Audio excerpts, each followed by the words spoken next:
อ๋อครับมาส่งไอ้ก็เขาตั้งเซ็งเลยน้องๆเตอสนใจลงโปรแกรมคอมนะคะเนาะอ๋อค่ะสนใจเรียนโฟงว่าโปรแกรมโน้ตบุ๊กว่านะคะเนาะอ๋อค่ะอันนี้ก็อ่า เขาที่มาเฮ็ดนี้นี่ค่ะเนาะในคลิปนี้นี่ค่ะเนาะลายลงdriver นี่ค่ะเนาะ driver นี่ค่ะเนาะdriver อันว่านั่นเป็นโปรแกรมที่เฮ็ดให้อุปกรณ์เปิ้นซึ่งค่ะเนาะ accessory นี่ค่ะเนาะเป็นเครื่องในโน้ตบุ๊กในต่างเสียงนี่ค่ะเนาะเฮ็ดให้มันรู้จักกันนี่ค่ะเนาะเพราะเขามีโปรแกรม driver อันนี้นี่ค่ะเนาะมันเต็มรู้จักกันนี่ค่ะเนาะอันนี้ค่ะมันจึงอันนี้เขาลง Windows 7นี่ค่ะเนาะยาวตัวดีงามนี่ค่ะเนาะอันนี้ก็สังเกตว่าตี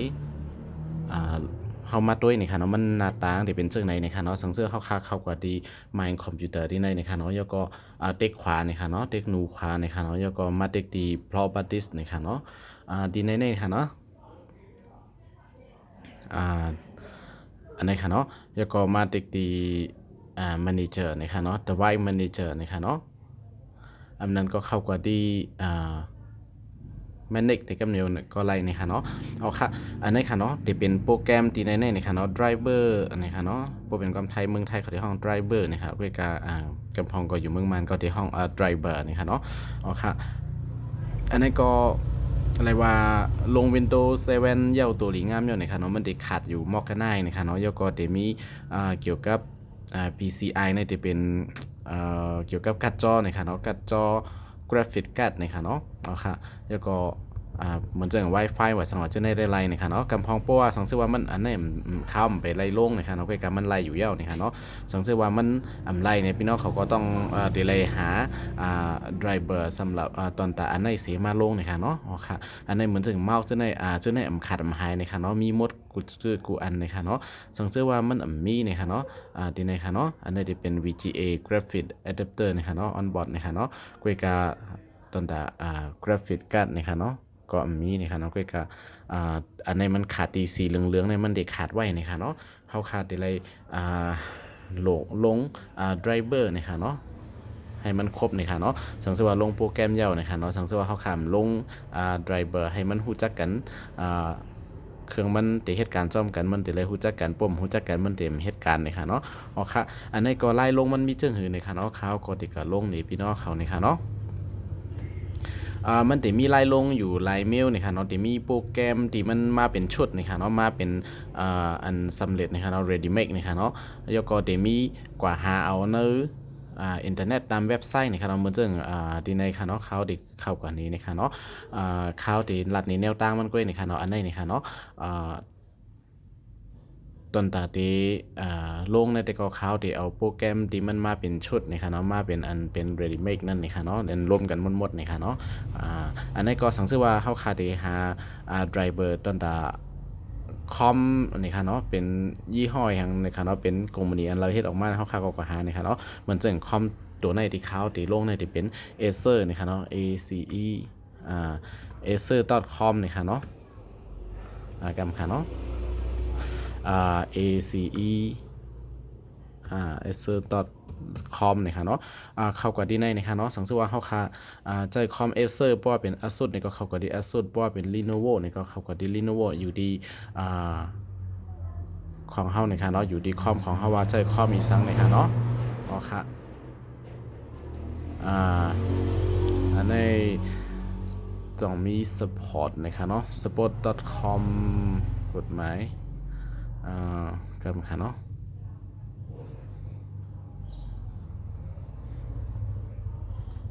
เข้ากว่าดี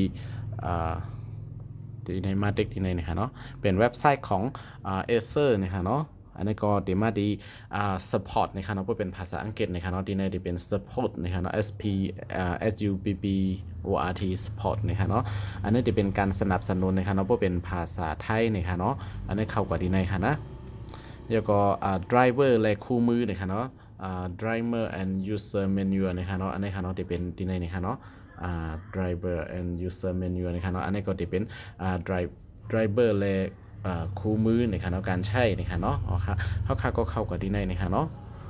แล้วก็พวกเขามาที่ในนะครับเนาะมันก็จะให้เขาค่าหาว่าของเขาค่านั้นเป็นรุ่นสั่งนะครับเนาะอ๋อค่ะ ตีในเฮาขาดตีไลเต็กใส่รุ่นของเฮานะครับเนาะอันนี้ก็จะเป็น Acer นะครับเนาะE 1431นะครับเนาะของเขาเนี่ยนะครับเนาะ E 1431นะครับเนาะอันนี้ก็มาถึงดีในนะครับเนาะ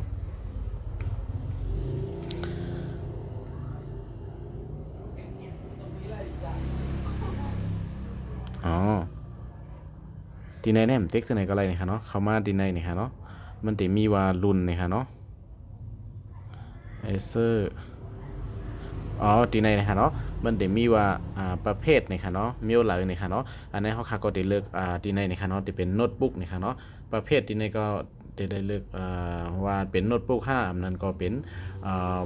คอมตั้งโต๊ะนะครับเนาะอ๋อค่ะอันนี้ก็จะเป็นโน้ตบุ๊กนะครับเนาะแล้วก็ serial number นะครับเนาะทีในซีรีส์ไม่ใช่ serial number นะครับเป็นซีรีส์นะครับเนาะซีรีส์นะครับเนาะอันนี้จะเป็นของเขาเนี่ยจะเป็นซีรีส์ Aspire นะครับเนาะเหมือนจังคำเขาที่เฮ็ดนี่นะครับเนาะลืมยุคคอมนี่พี่น้องเขานะครับเนาะอันนี้ครับเนาะที่เป็น Aspire นะครับเนาะ Aspire นะครับเนาะ E1431นะครับเนาะอ๋อค่ะอันนี้ก็เขาค่ะก็เลือกที่ Aspire ที่ในนี่ค่ะเนาะที่ในค่ะเลือกอันไหนนี่ค่ะเนาะเดี๋ยวก็มาดีรุ่นนี่ค่ะเนาะรุ่นมันที่ในเขาค่ะก็ที่ไรเลือกอันนี้ค่ะเนาะเด็กขึ้นกว่านำนี่ค่ะอันนี้ตอนตาเดหาซึ่งในเซตโหลดเอานี่ค่ะเนาะข่าวที่เฮ็ดนี้ก็นี่ค่ะเนาะอันนี้จะเป็น ACDA E1 นะครับเนาะE1531 E1 E1432 E1430นะครับเนาะที่ไหนค่ะเนาะยกกกรรมค่ะ E1430 E1431นะครับเนาะอันนี้ค่ะเดี๋ยวมีแถวในนะครับเขาก็เลือกเอาจังไหนนะครับเนาะมันก็ดิขึ้นมาเป็นรุ่นโมเดลของเฮาคันนั้นนะครับเนาะแล้วก็หาเมนูดีในค่ะเนาะเดี๋ยวมีเมนูเนี่ยค่ะเนาะดีในค่ะเนาะสังเกตว่าพี่น้องเขาเดี๋ยวเอาไดรเวอร์อะไรคู่มือเนี่ยก็เด็กเขาดีในนะคะเนาะอันนั้นก็ออนไลน์ซัพพอร์ตซึ่งวารันดีนะคะเนาะเช็คกิ้งวารันดีเนี่ยอันนี้ก็จะเป็นเช็คประกันนะคะเนาะมาขามนั่นนะคะเนาะก็ไดรเวอร์อะไรคู่มือเนี่ยขณะที่ในได้เอกสารในคู่มือมันจะมีสองอันนะคะเนาะแล้วก็ BIOS firmware นะคะเนาะจะมี support นะคะเนาะแล้วก็ดีในเดี๋ยวมี driver มี7อันนะคะเนาะดีในค่ะเนาะdriver มี7อันนะคะเนาะอันนี้ก็จะเป็นdriver ตอนตาเสียงนะคะเนาะแล้วก็อันนี้จะเป็น card reader นะคะเนาะตอนตาที่อ่านการ์ดอ่านเมมนะคะเนาะแล้วก็ดีในจะเป็นmanagement engine แล้วก็จะเป็น touch pad นะคะเนาะที่ตัว touch นะคะเนาะ touch มือเข้าคาดีแทน mouse เนี่ยนะคะเนาะอันนี้ก็จะเป็น VGA driver นะคะเนาะแล้วก็จะได้นะคะเนาะอ๋อค่ะอันนี้ก็สังเกตว่าพี่น้องเขาไปเลยโลกเนี่ยก็โหลดเอากับอันนะคะเนาะแล้วก็มาติดตั้งเสริมให้มันยาวตัวหลีงามนะคะเนาะอ๋อค่ะอันนี้ก็จะเป็นอันหาในเว็บไซต์เสโหลดเอานะคะเนาะสังเกตว่าพี่น้องเขามี Wi-Fi มีอินเทอร์เน็ตนะคะเนาะพวกเป็นเมืองไทยได้ก็อินเทอร์เน็ตง่ายนะคะเนาะพวกเป็นเมืองมันบางทีที่มีอินเทอร์เน็ตนะคะเนาะแล้วก็จะเก่งกามันนำนะครับเนาะพวกเขาขาดโหลดย้อนเปว่าไฟล์มันใหญ่นะครับเนาะมันตีเทิงเฮ็ดให้เขาขาดใจเข้ายามนานนะครับเนาะแล้วก็กะอินเทอร์เน็ตมันตีเก่งนำนะครับเนาะแล้วก็ไลน์เกลิตมันมีจังหือนะเขาขามีโปรแกรมอันเร็วนะครับเนาะเขาเลยใส่ไว้ใน USB นี่นะครับเนาะเป็นโปรแกรมdriver นะครับเนาะอันเป็นอันป้องกันตีเร็วนะครับเนาะอันโลมีอินเทอร์เน็ตนะครับเนาะอันนี้ค่ะสังเกตเขาเสียบแฟลชได้เข้ากว่าดีในนะครับเนาะทีนี้ก็เดขึ้นมาเนี่ยค่ะเนาะเขาเดหาฝ่ายของที่ว่าฝ่ายที่ลงไดรเวอร์เนี่ยค่ะเนาะที่เขาเลยใส่ไว้เนี่ยค่ะเนาะอ๋อค่ะไดรเวอร์กันค่ะเนาะเอาก็ไว้ไรเนี่ยค่ะเนาะลืมเนี่ยค่ะเนาะลืมที่ไว้เนี่ยค่ะเนาะจะเป็น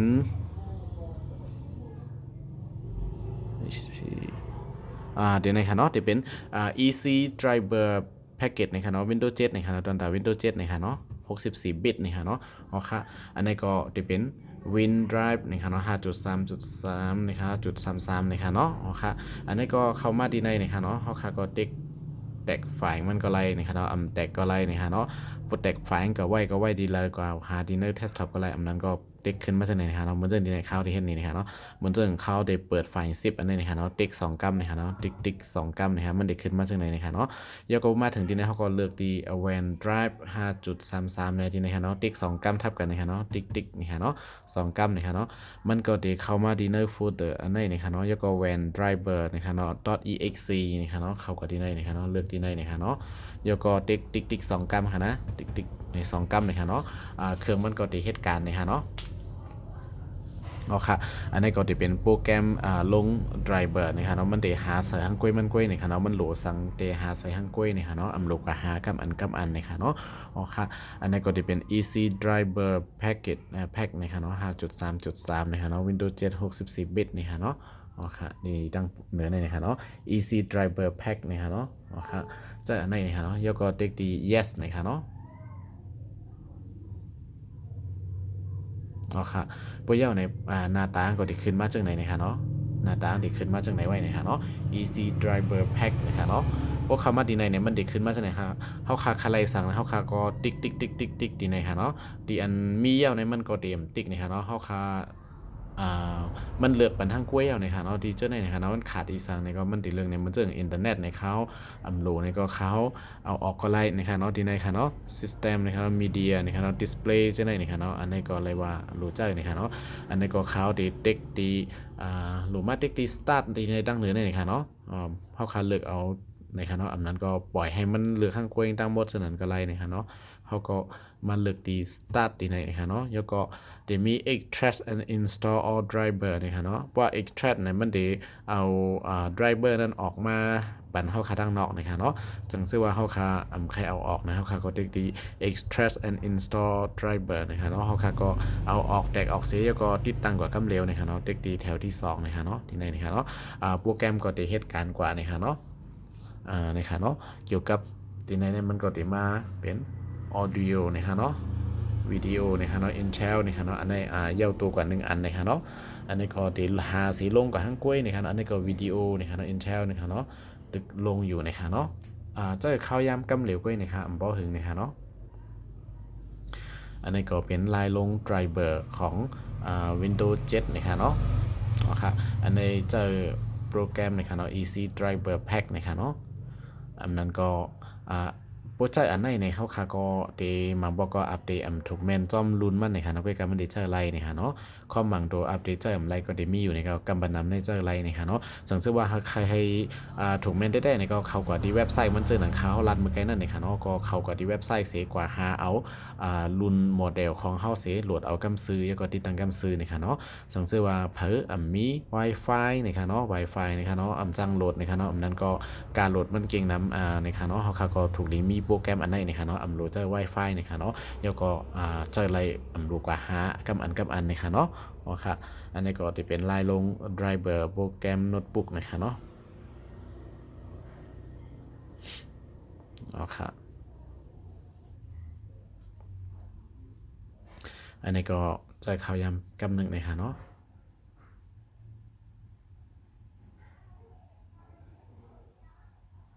ลงเลยลงกว่า8อันนะคะเนาะ8/8นะคะเนาะ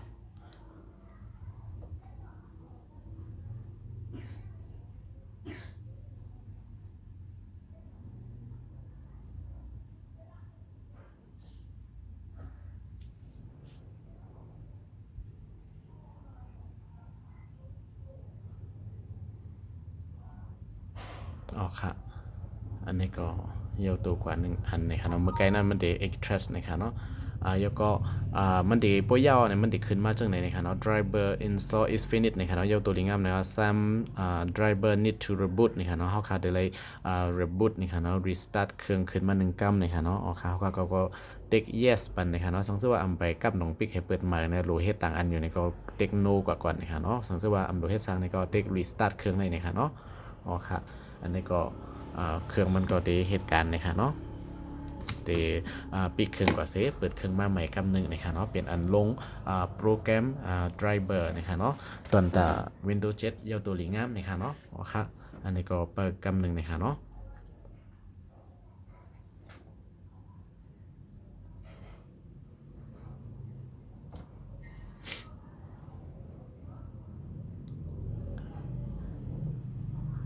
อ๋อค่ะยินจมเข้าใจอย่างนำในขอบใจอย่างนำในค่ะเนาะที่เข้ามาด้วยในคลิปของเขาในค่ะเนาะสังเกตว่าเป็นใน YouTube ในค่ะเนาะใน Facebook นี่ก็อย่าลืมติ๊กไลค์ติ๊กแชร์เป็นอีกนึงในค่ะเนาะปันแห่งกันในค่ะเนาะคนใต้หนึ่งกันในค่ะเนาะข่าวก็มีต่างหูต่างหันซึ่งเฮยก็เดี๋ยวเอามาขึ้นปันน้องๆปีๆเจอส่วนเจอส่งเจอเรียบเพียนคอมนั่นในค่ะเนาะอ๋อค่ะย้อนเปิดป้าวาสนาเลยเฮ็ดกว่านะคะเนาะอ๋อค่ะมีดีพิษดีเปิงซึ่งเฮยในก็ย้อนน้อมอย่านำนะคะเนาะอย่าลืมเด็ดเด็กปันเอ็นปันแห้งสีกัมนะคะเนาะอ๋อค่ะ อันนี้ก็เขากว่าจะด้วยสังเกตว่าขึ้นมาในเขาค่าขึ้นกว่าจะด้วยดีในอ่า manager นะครับเนาะ the right manager นะครับเนาะจ่องมันปลาเย้าตัวลิงามนะครับเนาะพี่น้องเขาส่งตัวแมนคือเมื่อกี้ในเมื่อค้าเขาไปลงนั่นนะครับเนาะโลโก้เจ้าไหนนะครับเนาะมันดีย้อนไปว่าไปเลยลง display driver นะครับเนาะโลโก้เจ้าไหนมันดีใหญ่ๆไว้นะครับเนาะกำไรก็ที่เป็นเล็กๆปกตินะครับเนาะที่เป็นเล็กๆที่เป็นยามใจกันนะครับเนาะย้อนไปว่าเมื่อกี้นั่นที่เป็นอันใหญ่นะครับเนาะไปเลยปั๊บนาคอมนะครับเนาะ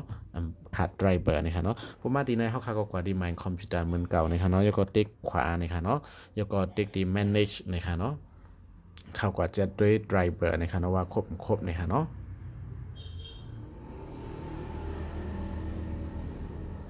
ติ๊กขวาเสียเข้ามาดี manage นะครับเนาะ